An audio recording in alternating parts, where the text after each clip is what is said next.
ఆదుకుంటాడు. ఒకవేళ ఆయన బిడ్డగా పిలిస్తే ఆయన బిడ్డగా నిన్ను ఆస్తికర్తగా చేస్తాడు. ఈరోజు కుంగిపోతున్నావు, పడిపోతున్నావు. పడిపోకో. శ్రమలు నిన్ను వెంటాడుతున్నాయి.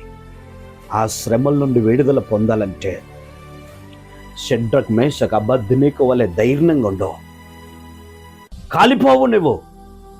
నీకేం కాదు. ఆయన రక్షిస్తాడు, ఆయన కాపాడుతాడు. వాళ్ళ ముగ్గురిని అగ్నిలో నుండి బయటకు తీసుకొచ్చిన దేవుడు ఈరోజు నిన్ను ఎందుకు తీసుకురాడు? నీ శ్రమల నుండి ఎందుకు బయటకు తీసుకురాడు?